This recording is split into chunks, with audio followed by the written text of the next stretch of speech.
નમસ્કાર વિદ્યાર્થી મિત્રો, પ્રકાશના પરાવર્તન અને વક્રીભવનની અંદર આપણે એક નવી બાબત આજે જોઈએ. ગોલીય અરીસા વડે થતા પરાવર્તન માટે સંજ્ઞા પદ્ધતિ. તો ગોલીય અરીસાની અંદર અંતર્ગોળ અરીસો આવે અને બહિર્ગોળ અરીસો આવે. આ બંને અરીસામાં જે પરાવર્તન થાય છે એ પરાવર્તન માટે આપણે ચોક્કસ નિશ્ચિત સંજ્ઞા પ્રણાલીનો ઉપયોગ કરવાનો છે. આકૃતિ દોરી સમજીએ કે સંજ્ઞા પ્રણાલીનો ઉપયોગ કેવી રીતે કરવાનો છે. અંતર્ગોળ અરીસા માટે પહેલા લઈએ.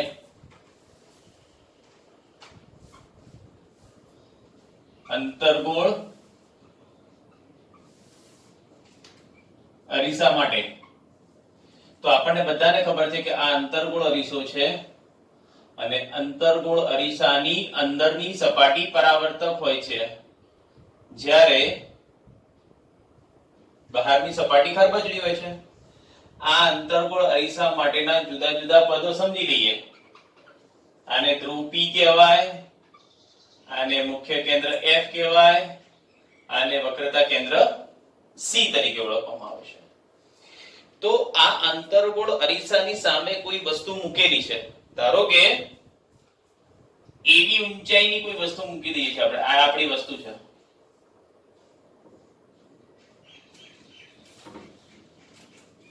બરાબર. અને એના પ્રતિબિંબ મેળવવા માટે આપણે જુદા જુદી સંજ્ઞા પ્રણાલીનો ઉપયોગ કરીશું. તો સૌથી પહેલો નિયમ કે ભાઈ સંજ્ઞા પ્રણાલી માટે એક નવી કાર્ટેશિયન યામ પદ્ધતિ વ્યાખ્યાયિત કરવામાં આવે છે. તો સંજ્ઞા પદ્ધતિ માટે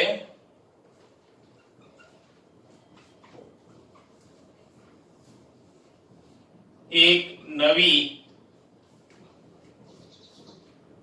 કાર્ટેશિયન યામ પદ્ધતિ લેવામાં આવે છે. બરાબર. આ અનુસાર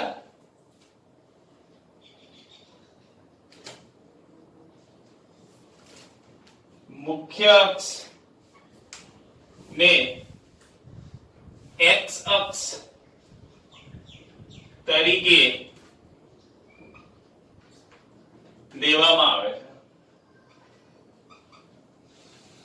મતલબ આપણી આ મુખ્ય અક્ષ છે. બરાબર. આને x કહી દો, આને x ડેશ કહી દો. આ જે મુખ્ય અક્ષ છે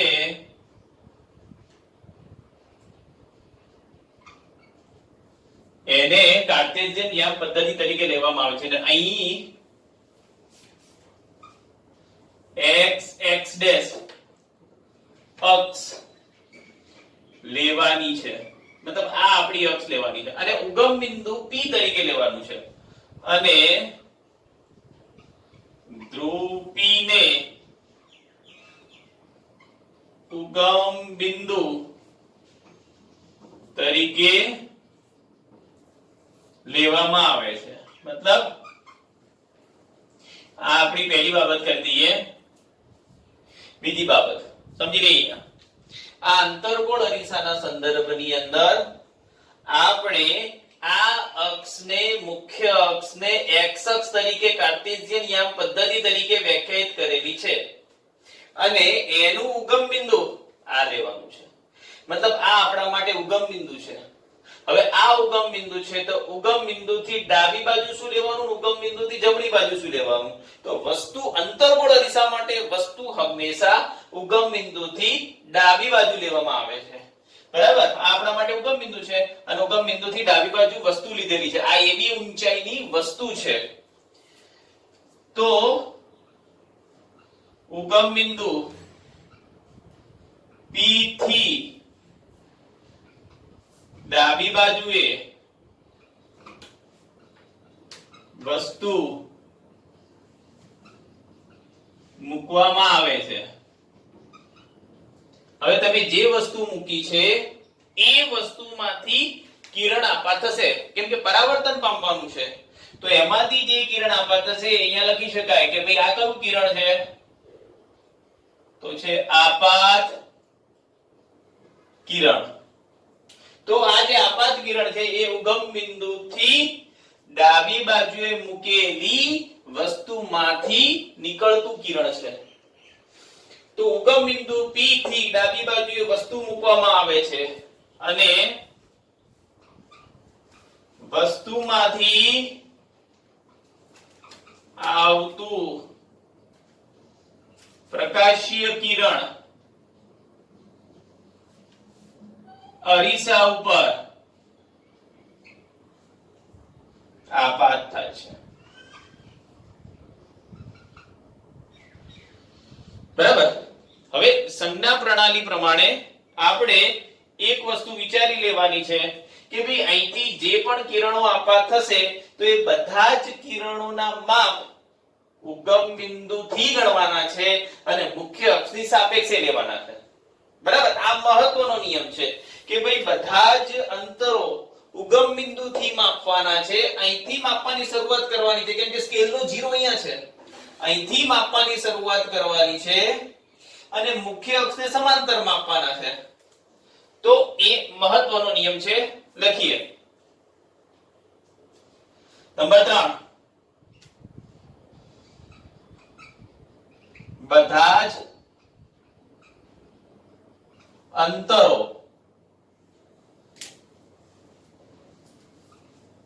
મુખ્ય અક્ષ ને સમાંતર માપવામાં આવે છે અને ધ્રુવ P થી એટલે કે ઉગમ બિંદુથી આ અંતરો માપવાની શરૂઆત કરવાની છે. મતલબ અંતર ક્યાંથી માપવાના?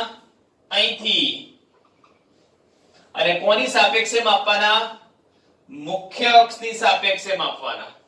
બરાબર. તો આપણે જેટલા પણ અંતરો માપવાની શરૂઆત કરીશું ઉગમ બિંદુ એટલે આપણા માટે P છે. હવે આ બાજુ ડાબી બાજુ થશે, આ બાજુ જમણી બાજુ થશે. તો આપણને ખબર છે કે ભાઈ x અક્ષ ઉપર ડાબી બાજુ દોરીએ આ 0 તો આ થઈ જશે ધન x અક્ષ અને આ થઈ જશે ઋણ x અક્ષ. અહીંથી માપવાની શરૂઆત કરો અને તમે આમ જાઓ તો બધા અંતરો મારે કેવા લેવા પડે? તો કે ઋણ. અને અહીંથી માપીને તમે આમ જાઓ તો બધા અંતરો મારે કેવા લેવા પડે? તો કે ધન. બસ એ નિયમ અહીંયા આગળ લાગુ પડે છે. તો એના પછીનો જે નિયમ છે એ લખી શકીએ. ચલો, નિયમ નંબર 4.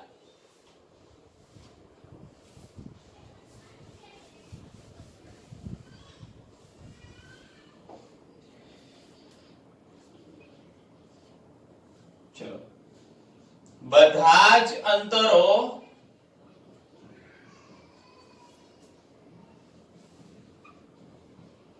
ઉગમ બિંદુથી માપતી વખતે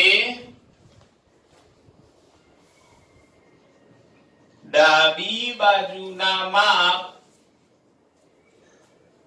એટલે કે ઋણ x અક્ષ ઋણ લેવા. મતલબ આ બાજુના જે માપ આવશે એ બધા ઋણ લેવાના.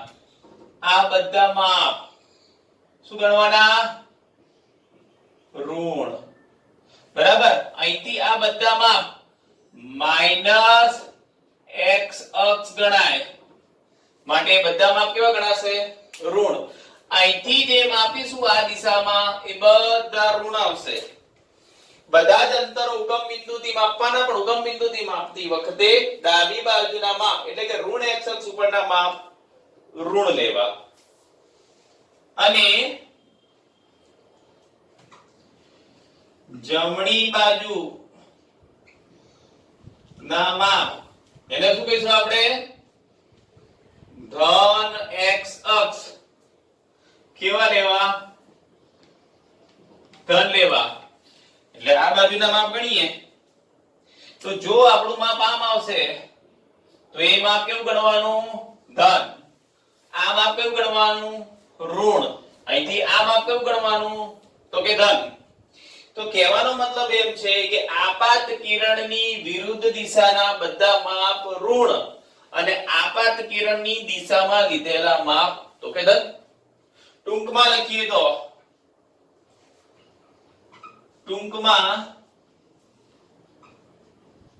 આપાત કિરણની વિરુદ્ધ દિશામાં લીધેલા માપ ઋણ ગણવા અને આપાત કિરણની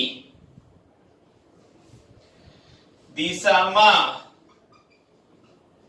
લીધેલા માપ ધન ગણવા. બરાબર. તો સહેલું છે. જો આપાત કિરણની વિરુદ્ધ દિશા મતલબ તમે આમ ગણો છો તો ઋણ, આમ ગણો છો ધન. બરાબર. સારું છે.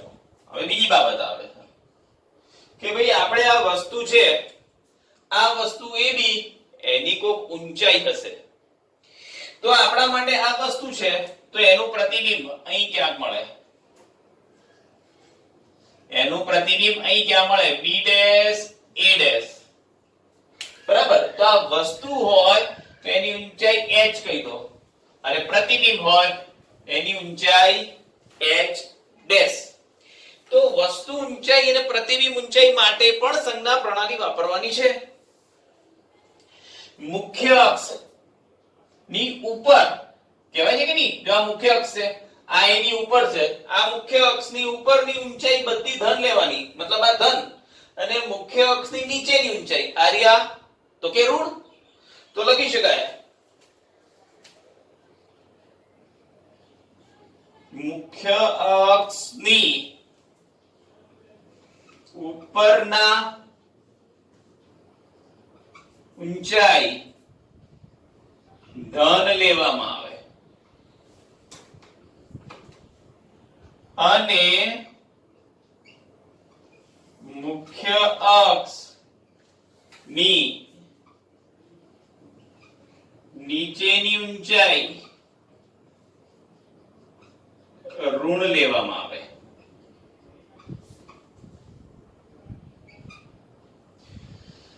બરાબર. તો સહેલું છે. બે બાબત યાદ રાખવાની છે. અહીંથી બધા અંતરો ઋણ, અહીંથી આ બાજુમાં લીધેલા બધા અંતરો ધન, મુખ્ય અક્ષથી ઉપરની ઊંચાઈ મતલબ અંતર ધન, મુખ્ય અક્ષથી નીચે તો કે ઋણ. બરાબર. હવે આ જ બાબતની અંદર આપણે જો કિંમતો મૂકીએ મતલબ વસ્તુ ઊંચાઈ, પ્રતિબિંબ ઊંચાઈ અને જો બહિર્ગોળ અરીસાની વાત કરીએ તો બહિર્ગોળ અરીસા માટે આના કરતા થોડુંક વિરોધી હોઈ શકે. અહીં જ દોરી સમજી લઈએ બહિર્ગોળ અરીસા માટે. આ કોના માટે હતું? તો કે અંતર્ગોળ અરીસા માટે. અંતર્ગોળ અરીસા માટે મોટાભાગના પ્રતિબિંબ અરીસાની આગળના ભાગમાં મળે છે. અંતર્ગોળ અરીસા માટે મોટાભાગના પ્રતિબિંબ અરીસાની આગળના ભાગમાં મળે છે, વાસ્તવિક મળે છે અને ઉલટા મળે છે. માટે અંતર્ગોળ અરીસા માટે પ્રતિબિંબ અહીં દોરી શકાય. અને અગાઉના લેક્ચરમાં આપણે ભણી ચૂક્યા હતા c થી દૂર વસ્તુ રાખવામાં આવે તો એનું પ્રતિબિંબ c અને f ની વચ્ચે મળે. ચલો જો હું બહિર્ગોળ અરીસા માટે વાત કરું, જો બહિર્ગોળ અરીસા માટે વાત કરું તો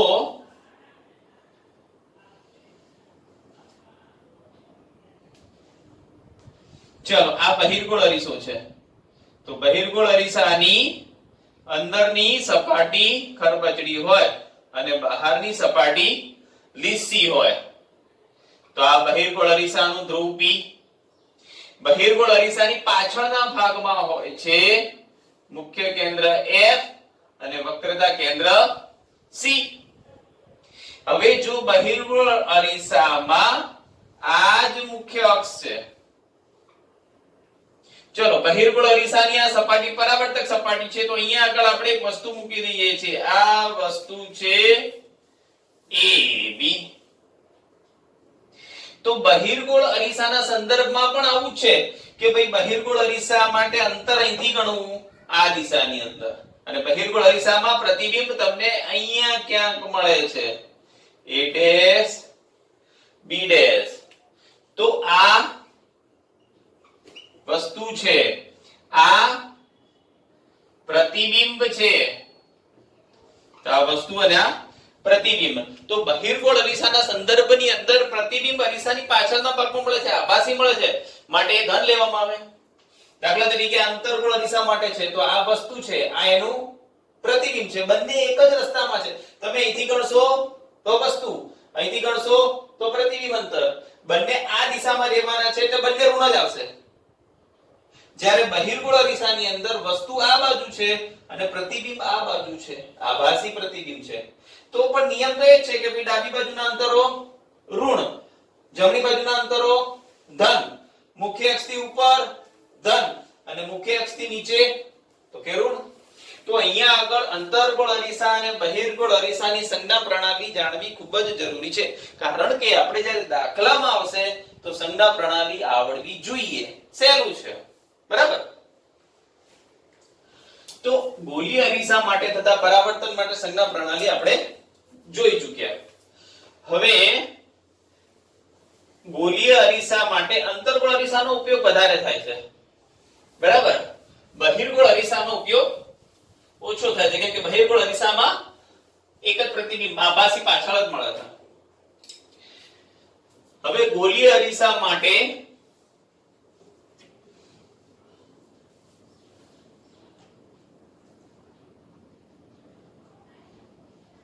વસ્તુ અંતર,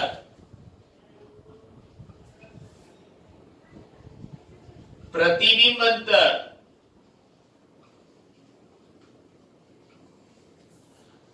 અને કેન્દ્ર લંબાઈ વચ્ચે સંબંધ દર્શાવતું સૂત્ર, બરાબર.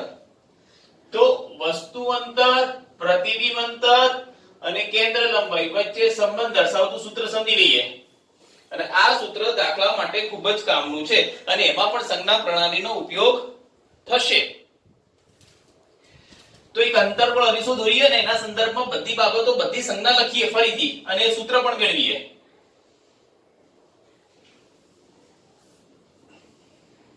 બરાબર. ધારો કે આ અંતર્ગોળ અરીસો છે. હવે આપણને ખબર પડી ગઈ છે અંતર્ગોળ અરીસાની સપાટી અંદરની કેવી હોય તો કે પરાવર્તક.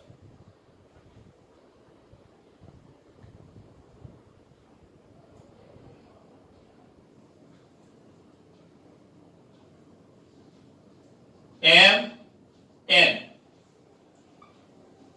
P. હવે અહીંયા આગળ આપણે લખી શકીએ F, અહીં લખી શકીએ C અને અહીંયા આગળ હું વસ્તુ મૂકી દઉં છું, સમજી લેજો, A B. તો અંતર્ગોળ અરીસા માટે ચાલો હવે સમજો વસ્તુ ક્યાં મૂકવામાં આવેલી છે તો કે આટલા અંતરે. પહેલા આપણને ખબર છે કે બાકી બધી બાબતો સમજાઈ દઈએ. આ આપણા માટે ધ્રુવ અંતર ક્યાંથી ગણવાના છે તો કે ધ્રુવ P થી અંતર ગણવાના છે. ચલો આ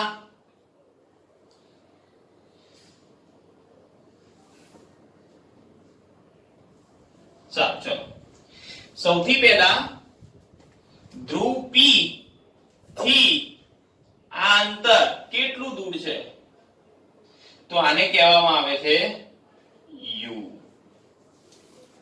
બરાબર. વસ્તુ અંતર AB બરાબર u, બરાબર.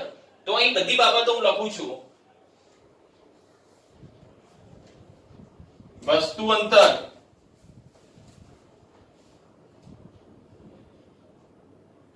કેવું થશે PB, ચેક કરો. ધ્રુવ થી આટલે સુધીનું એને શેના વડે દર્શાવવામાં આવે છે સ્મોલ u વડે.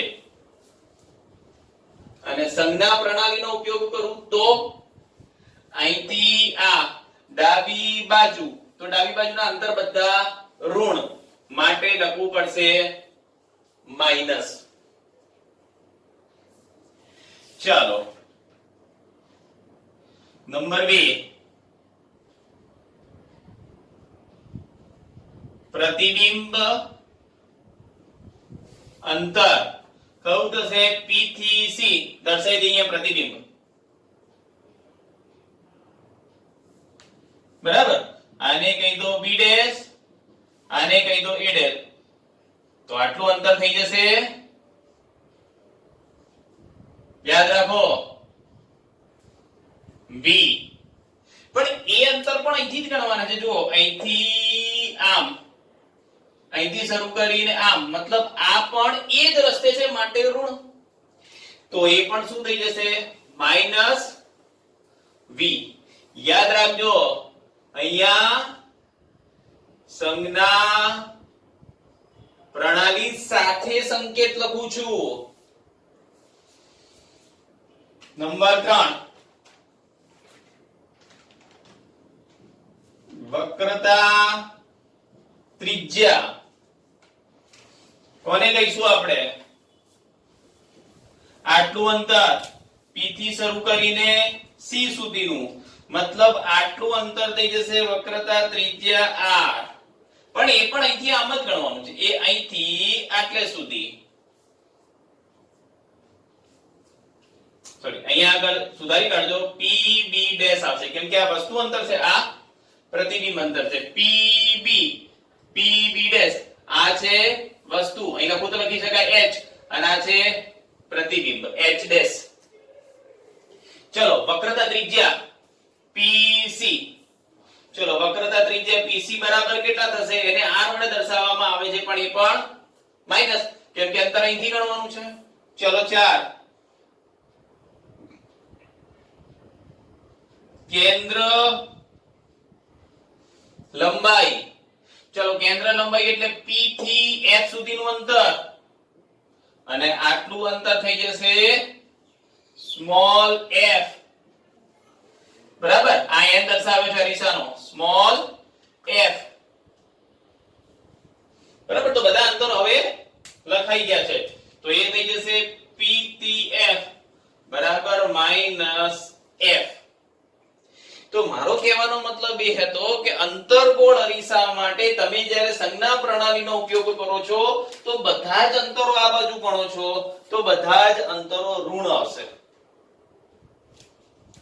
એક જ કન્ડિશન એવી છે કે જો વસ્તુને P અને F ની વચ્ચે મૂકી દો તો એનું પ્રતિબિંબ આભાસી મળે, ત્યારે પ્રતિબિંબ અને વસ્તુ બંને અલગ અલગ અક્ષ ઉપર મળશે, અલગ અલગ દિશામાં મળશે, તો વસ્તુ અંતર ઋણ આવશે, પ્રતિબિંબ અંતર ધન આવશે.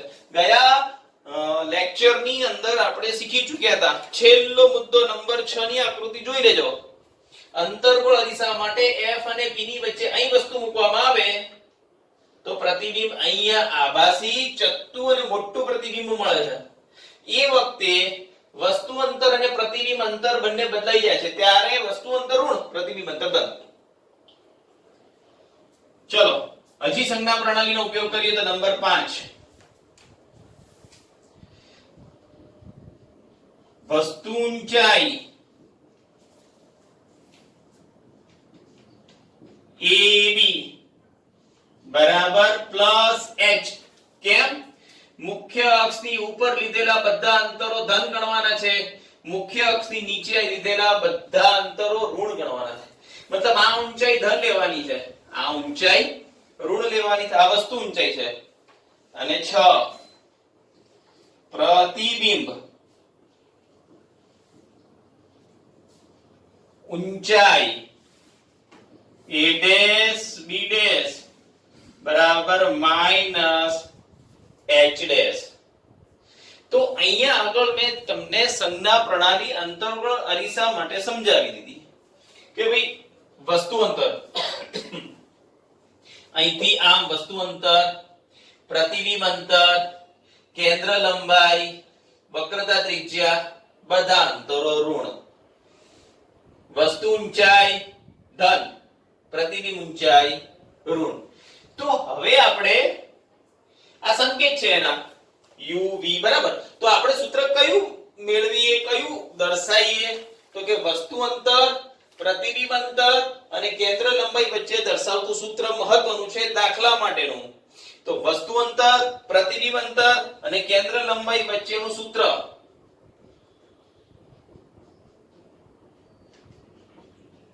યાદ રાખજો.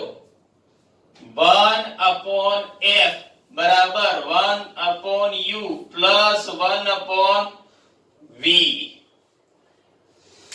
1/f મતલબ 1 ના ભાગ્યા કેન્દ્ર લંબાઈ બરાબર 1 ના ભાગ્યા વસ્તુ અંતર બરાબર 1 ના ભાગ્યા પ્રતિબિંબ અંતર. 1 ભાગ્યા u બરાબર 1 ભાગ્યા f બરાબર 1 ભાગ્યા u વત્તા 1 ભાગ્યા v. જ્યાં f બતાવે તો કે કેન્દ્ર લંબાઈ, u બતાવે વસ્તુ અંતર અને v બતાવે પ્રતિબિંબ અંતર. આ આપણા માટે મહત્વનું સૂત્ર છે. આ આપણા માટે મહત્વનું સૂત્ર છે દાખલા ગણવા માટેનું. બરાબર 1/f બરાબર 1/u પ્લસ 1/v. પરંતુ જ્યારે તમે આ સૂત્રનો ઉપયોગ કરો તો એમાં પણ આ સંજ્ઞા પ્રણાલીનો ઉપયોગ કરવો પડે, દાખલાની કિંમતો મૂકવી પડે. તો અહીં લખી શકાય કે ભાઈ સૂત્ર નો ઉપયોગ કરતી વખતે સંજ્ઞા પ્રણાલીનો ઉપયોગ કરવો. એટલે સંજ્ઞા પ્રણાલી એમાં મૂકવી, કિંમતો એમાં મૂકવી. હવે આ ઘણી વખત દાખલાની અંદર શું આપેલું હોય છે તો કે કેન્દ્ર લંબાઈ આપેલી હોય છે અને ઘણી વખત દાખલાની અંદર વક્રતા ત્રિજ્યા આપેલી હોય છે. તો આપણને બીજું એક પણ સૂત્ર ખબર હોવી જોઈએ. ચલો બીજું એક સૂત્ર કયું છે તો કે આપણે લખી શકીએ કે ભાઈ આપણને ખબર છે કે r બરાબર 2f. આવું આપણે ભણી ચૂક્યા છીએ કે ભાઈ વક્રતા ત્રિજ્યા કેન્દ્ર લંબાઈ કરતા બમણી હોય તો f બરાબર શું થશે? f બરાબર r ભાગ્યા 2. તો આ f ની કિંમત તમે જો આ સૂત્રની અંદર મૂકો, આ f ની કિંમત આ સૂત્રની અંદર મૂકો તો આપણું સૂત્ર સહેજ બદલાઈ જશે. સૂત્ર તો એ જ રહેશે. તો લખીએ અહીંયા આગળ કે ભાઈ આપણું સૂત્ર શું હતું? 1/f બરાબર 1/u પ્લસ 1/v. હવે આ સૂત્રની અંદર મારે કેન્દ્ર લંબાઈના જોડે મૂકવાનું છે r/2. કેન્દ્ર લંબાઈ એટલે વક્રતા ત્રિજ્યા કરતા અડધી. જોવાય છે આના કરતા આ અડધું માપ છે, આના કરતા આ અડધું માપ છે. તો હું અહીંયા શું મૂકીશ? 1/r/2 બરાબર 1/u પ્લસ 1/v. 2 ઉપર જતા રહેશે તો 2/r બરાબર 1/u પ્લસ 1/v. બરાબર. કહેવાનો મતલબ એ છે કે આ બંને સૂત્રો એક જ છે, પણ આ બંને સૂત્રોની અંદર જો તમે કિંમતો મૂકો, અહીંયા f ની કિંમત મેં મૂકી દીધેલી છે કે r/2 તો આ સૂત્ર બની જશે. કોઈ એમ થાય કે મારે સીધું વક્રતા ત્રિજ્યાનું સૂત્ર મૂકવું છે તો ક્યાં, અને કેન્દ્ર લંબાઈ મૂકવું છે તો ક્યાં. પણ કેન્દ્ર લંબાઈનું આ સૂત્ર વધારે યાદ રાખજો. 1/f બરાબર 1/u પ્લસ 1/v. બરાબર 1/f બરાબર 1/u વત્તા 1/v. આ મહત્વનું સૂત્ર છે. તો આ દાખલા માટે ખૂબ કામનું છે. આપણે દાખલા જોઈશું એ વખતે આ સૂત્ર યાદ રાખજો. 1/f બરાબર 1/u વત્તા 1/v. કોના માટે? અંતર્ગોળ અરીસા માટે. ગોલીય અરીસા માટે વસ્તુ અંતર, પ્રતિબિંબ અંતર અને કેન્દ્ર લંબાઈ. બરાબર. વસ્તુ અંતર, પ્રતિબિંબ અંતર અને કેન્દ્ર લંબાઈ વચ્ચે સંબંધ દર્શાવતું સૂત્ર છે. ચલો સૂત્ર અહીં લખી રાખું છું, કામ લાગશે દાખલા માટે. 1/f બરાબર 1/u પ્લસ 1/v અને એક બીજું સૂત્ર r બરાબર f ભાગ્યા